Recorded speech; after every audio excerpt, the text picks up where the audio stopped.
Bíblia, ela diz que Jesus, né, ele é 100% homem, mas 100% Deus também. 100% Deus. E aí, meu amigo, um dia para explicar isso daqui foi muito difícil. Aí me usaram várias analogias, o ovo, não sei o que lá e tal. Como que eu explico então que ele é 100% homem e 100% ele sente Deus? tudo que a gente sente, mas ao mesmo tempo também é 100% Deus? Vou te falar como. Vamos supor que eu tenho agora o último modelo do Porsche, o mais caro. Aí um belo dia, Rodrigo Silva. Você já ouviu esse nome? O arqueólogo que se diz defensor da fé cristã, mas que na verdade utiliza falácias, desonestidade intelectual e malabarismos retóricos para justificar o injustificável. Seus discursos são uma teia de manipulações que, à primeira vista, podem impressionar, mas quando expostos à luz da razão, desmoronam como um castelo de areia. Hoje, a gente vai entrar no universo desse apologista, desmontar cada argumento e mostrar como ele engana o público com pretensas erudições que não resistem a um simples questionamento lógico. Prepare-se, porque aqui não tem espaço para enganação. Galera, vocês por acaso já ouviram falar do famoso Dr. Rodrigo Silva? Pois bem, o cara é conhecido no Brasil inteiro, mas não pelos méritos de um trabalho acadêmico sério, e sim por um festival de desinformação e falácias. O que ele faz não é teologia, muito menos ciência.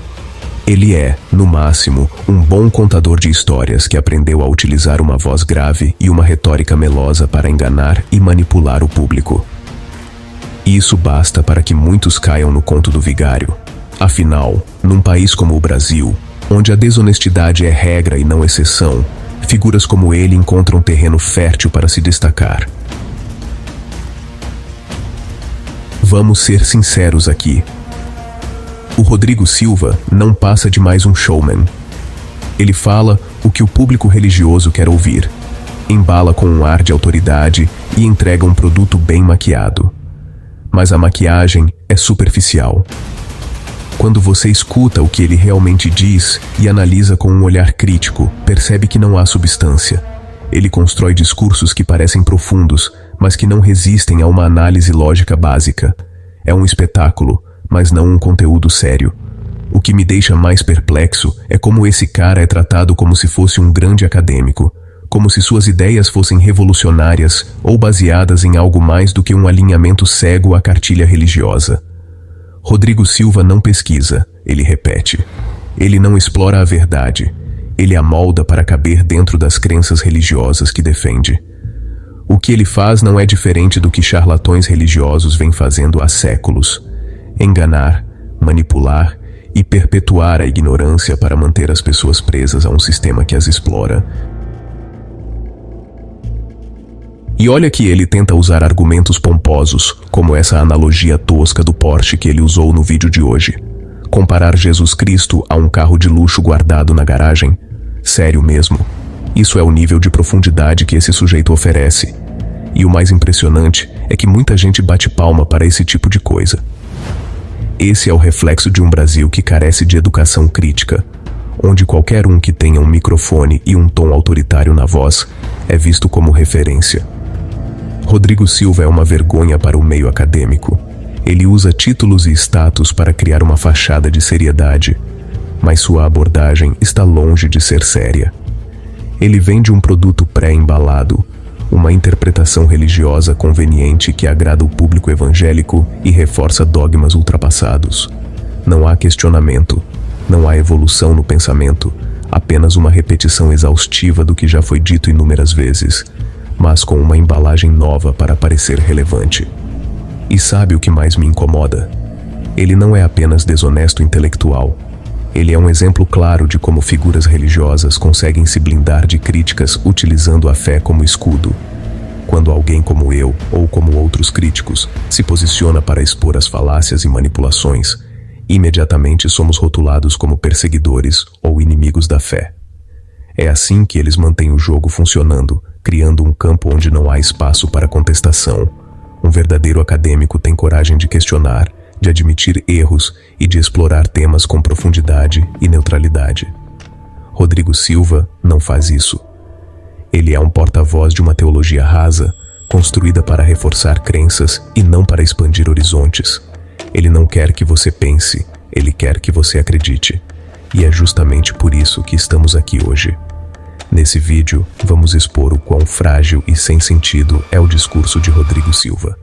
E vou fazer algo diferente. Não vou interromper o vídeo enquanto ele fala. Quero que vocês ouçam direitinho tudo o que ele diz, sem cortes ou pausas. Porque, sinceramente, o conteúdo dele se destrói sozinho. Não precisa nem de muito esforço para refutar. E no final, eu volto aqui para a gente trocar uma ideia e desconstruir cada pedaço dessa baboseira que ele chamou de argumentação. Então, sem mais delongas, bora pro vídeo. E lembrem-se, é importante que a gente leve essa discussão adiante. Compartilhem esse vídeo, mostrem para os amigos e, principalmente, se inscrevam no canal Rebelião Ateísta. O que estamos fazendo aqui é muito mais do que criticar, é resistir à desinformação que toma conta do Brasil. Vamos juntos. Agora, quando é que ele tomou consciência que ele era Deus? Nós não temos um versículo da Bíblia que diga claramente, foi a partir daqui. Mas eu posso ter algumas inferências das passagens bíblicas. Em primeiro lugar, Jesus já sabia que ele era divino pela maneira como ele age no templo. Olha como é que ele vira para Maria e José assim: por que vocês estão assustados? Não convinha que eu estivesse aqui discutindo, cuidando dos negócios na casa do meu pai? Então ele já sabia da filiação divina dele com 12 anos. Pô, será que em algum momento ele não sabia? Acho que essa é uma pergunta, né? Com certeza não. Por quê? Ele é Deus. Ele é Deus, mas aqui que é o mistério da encarnação. Quando Cristo se tornou homem, ser humano, ele não poderia tornar mais ou menos ser humano. Ele tinha que se tornar completamente ser humano. Jesus, diz a Bíblia, o apóstolo Paulo fala isso, ele é semelhante a nós em tudo, exceto pecado. Ele não cometeu pecado. Mas a Bíblia, ela diz que Jesus, né, ele é 100% homem, mas 100% Deus também. 100% Deus. E aí, meu amigo, um dia para explicar isso aqui foi muito difícil. Aí me usaram várias analogias, o ovo, não sei o que lá e tal. Mas aí, como que eu explico então que ele é 100% homem, e que ele sente Deus? tudo que a gente sente, mas ao mesmo tempo também é 100% Deus? Vou te falar como. Vamos supor que eu tenho agora o último modelo do Porsche, o mais caro. Aí um belo dia, você vai lá no NASP, onde vocês estiveram lá, e me vê subindo a Alameda, no sol quente. Nessa época tá muito calor aqui, né? Quase 40 graus na cabeça. E eu tô subindo a pé ali, andando a pé. E você fala: Rodrigo, por que você tá subindo a pé aqui, rapaz? É porque esse menino aqui que eu trago pro NASP, ele tem fobia de carro. Ele não pode entrar no carro. Se ele entrar no carro, ele começa a passar mal, ele tem alergia ao banco e tudo mais. E eu preciso trazê-lo. O único jeito que eu tenho de andar com ele até a sala de aula é vindo a pé e deixando o meu carro em casa. Aí vocês ficam injuriados: não, mas não faz sentido. Cara, você tem o Porsche mais caro do mundo. Você tem que andar de Porsche, ainda mais num sol quente desse. Eu responderia alto lá: se eu sou dono do Porsche, sou dono bastante para usá-lo ou deixá-lo na garagem. Porque se eu sou obrigado a dirigir o Porsche porque eu tenho o Porsche, o carro é que é meu dono e não o contrário. Quando eu estou andando a pé com o menino, eu estou fingindo que estou andando a pé ou estou literalmente andando a pé com ele? Estou andando a pé. Estou andando a pé com ele. Mas eu perdi o meu carro? Não. Eu continuo sendo dono de um Porsche? Só que eu não estou usando. Ele está na garagem. Cristo é 100% Deus. Ele não perdeu nenhum atributo divino que ele tem. Mas para andar a pé conosco nesse mundo, Ele não usa nenhum. ele deixou o Porsche na garagem e literalmente caminhou no meio de nós. Ele não fingiu que estava subindo a Alameda do NASP no sol quente. Ele estava mesmo subindo a Alameda do NASP. E o que eu faço com o Porsche? Está na garagem lá, bonitinho. Se você for lá, vai ver o Porsche bonitinho lá. O apóstolo Paulo fala aqui, ele responde isso usando uma outra analogia que eu vou pedir licença para ler para vocês, que está aqui no livro de Filipenses 2, versículo 5.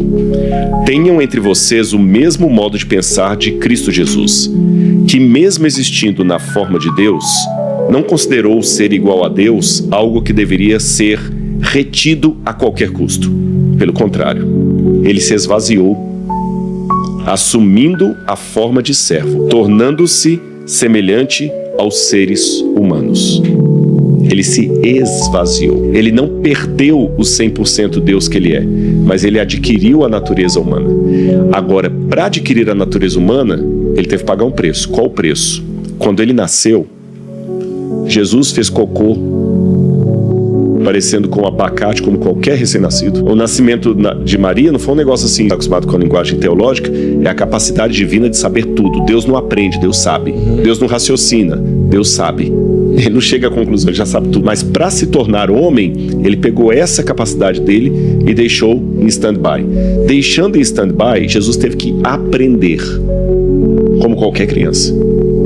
Então, é interessante que, embora a Bíblia demonstre que ele já tinha a consciência de ser o Filho de Deus aos 12 anos, ele não tinha todos os detalhes, porque a onisciência dele ficou guardada, ele esvaziou. Então por isso ele perguntava e tentava estudar. E quem deve ter dado os primeiros testemunhos de quem ele realmente era? Maria e José, ela que deveria contar para ele: olha, quando você nasceu, meu filho, um anjo de Deus veio até mim, falou que no meu ventre estava o Filho de Deus, você é o Filho de Deus, etc, etc, etc.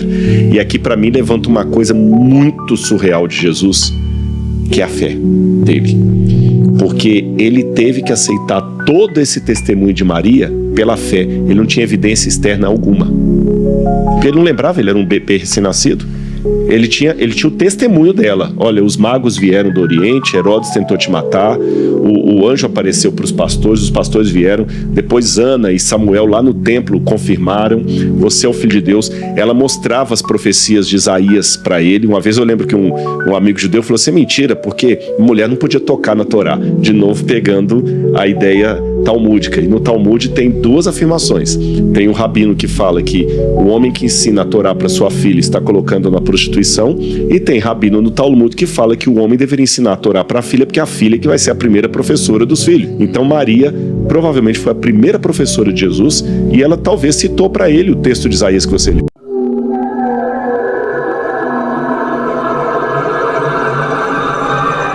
Bom, pessoal, agora que assistimos esse vídeo, que sinceramente me fez sentir vergonha alheia, vamos parar para refletir no nível de absurdo que foi despejado nesses argumentos.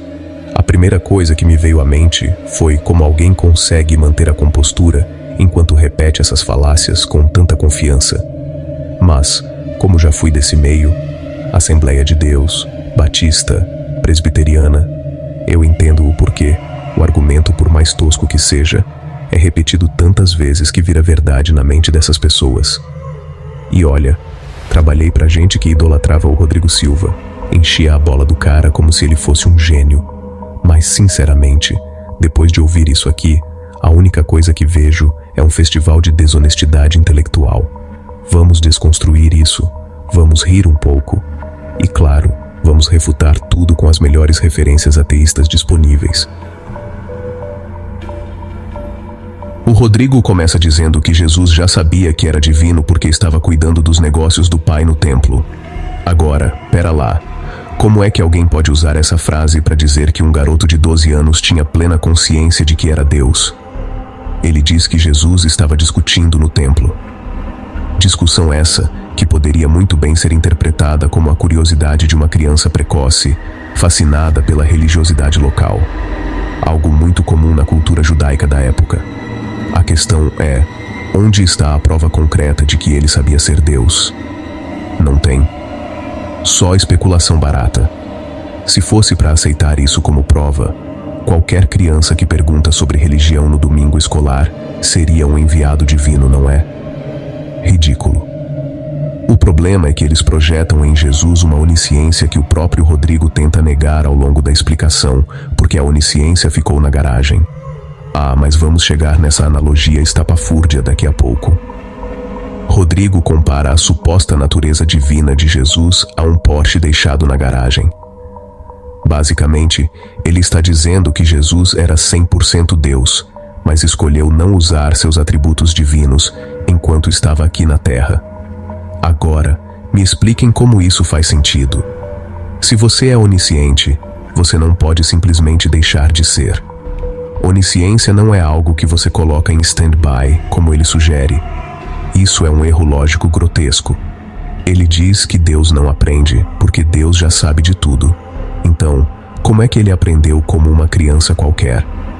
A analogia do Porsche não serve aqui porque contradiz a própria premissa dele. Se o Porsche continua sendo um Porsche mesmo na garagem, então Jesus continuaria sendo Deus mesmo na sua humanidade. Só que, se ele era realmente Deus, ele não deveria depender de Maria contando histórias sobre anjos e magos para descobrir quem ele era.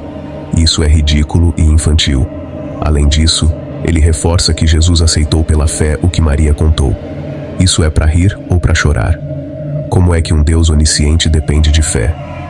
Não era ele quem deveria estar fornecendo a fé para os outros? Isso é completamente contraditório. A famosa ideia do paradoxo das duas naturezas é uma tentativa frustrada de mistificar o personagem. Ele diz que Jesus era 100% Deus e 100% homem, mas isso é logicamente incoerente. Se você é 100% algo, não há espaço para ser outra coisa. É como dizer que um quadrado pode ser, ao mesmo tempo, um círculo perfeito. Não dá. Isso viola o princípio lógico da não contradição. E a ideia de que ele se esvaziou da divindade para assumir a humanidade? Paulo menciona isso em Filipenses 2:7, mas isso não passa de mais uma invenção para justificar o inexplicável. Se Jesus se esvaziou e perdeu suas qualidades divinas temporariamente, ele deixou de ser Deus. E se ele deixou de ser Deus, ele não pode ser adorado como Deus durante esse período, certo? Mas é isso que eles fazem, se contradizem o tempo todo. Outro ponto que me fez rir foi quando ele disse que Jesus era tão humano que até fez cocô de bebê, parecendo com abacate. Qual é a relevância disso? Será que ele acha que trazer uma imagem grotesca torna o argumento mais convincente? Pelo contrário, só mostra a tentativa desesperada de humanizar algo que não faz sentido. E essa ideia de que Jesus poderia pegar um vírus ou uma bactéria, mas não morrer porque não era o plano de Deus. Ora, isso não prova nada sobre divindade. Todo mundo está vivo até que morra, e não tem nada de sobrenatural nisso. Aquele momento em que Jesus supostamente pede para Deus evitar o sofrimento da crucificação é outro que os cristãos gostam de romantizar. Rodrigo usa isso para dizer que Jesus demonstrou ser homem ao expressar medo. Mas isso não é prova de humanidade ou divindade. É só mais uma narrativa para dramatizar a história. Se ele já sabia de tudo, inclusive do final, qual era o propósito de ter medo?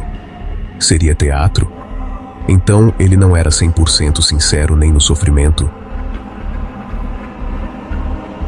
O Rodrigo fecha dizendo que Jesus teve que aceitar pela fé os testemunhos de Maria e José.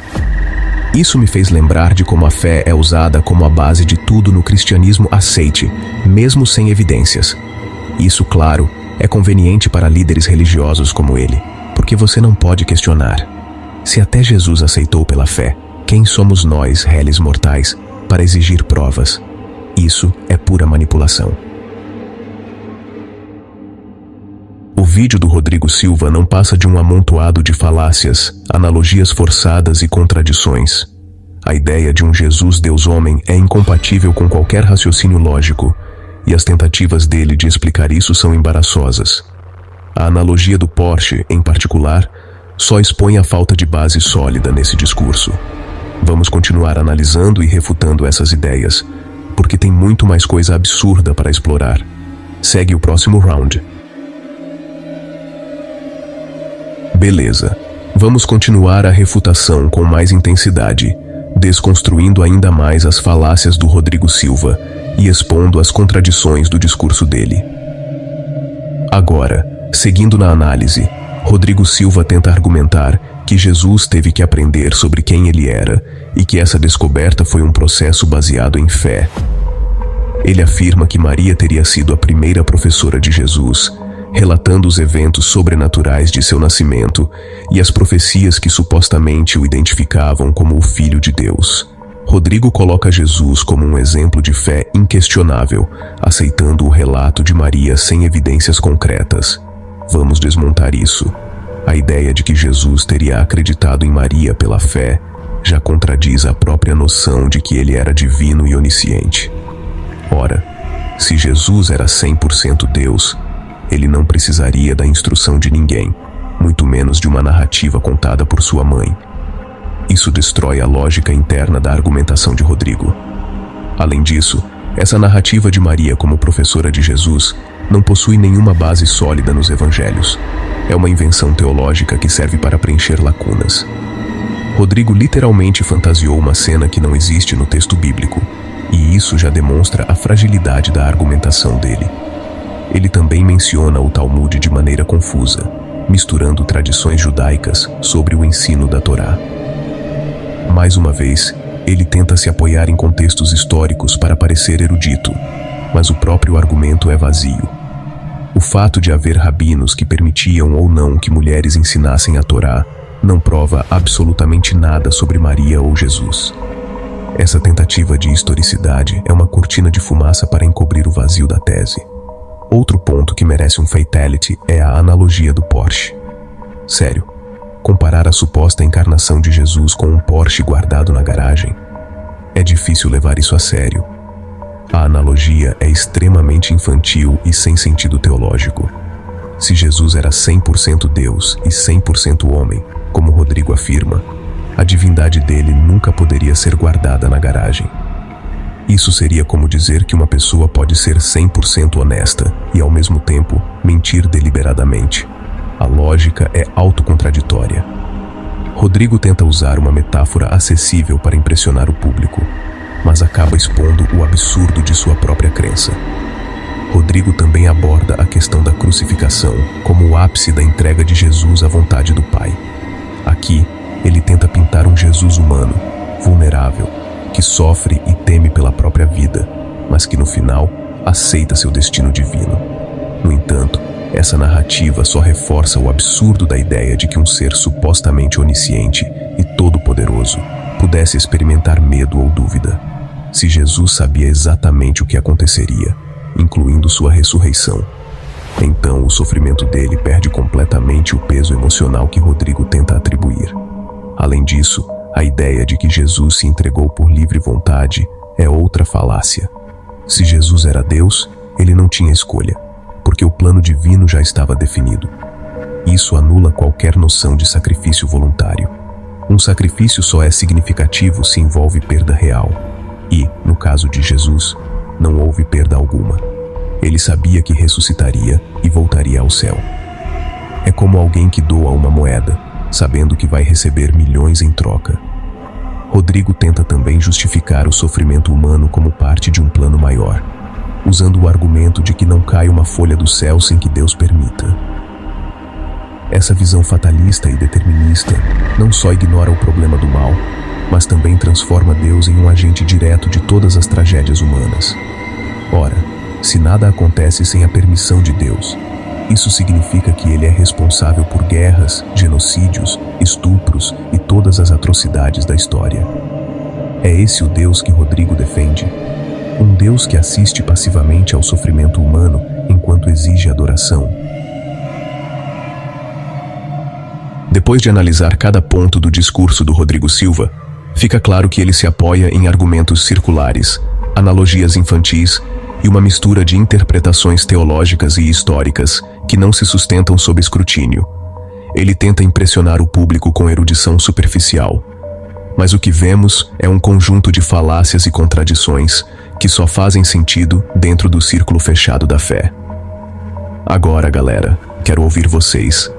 Marquem nos comentários o nome de outros vídeos do Rodrigo Silva que vocês queiram ver refutados aqui no canal. Vamos continuar desconstruindo esses discursos e trazendo a verdade à tona, sem medo de expor as falhas desses supostos apologistas. Se você chegou até aqui, já deixa o like nesse vídeo, se inscreve no canal e compartilha com seus amigos e familiares. Vamos fortalecer esse espaço de discussão crítica e levar essas refutações para mais pessoas. Não se esqueça, questionar é a base do conhecimento. Obrigado por assistir e até o próximo vídeo.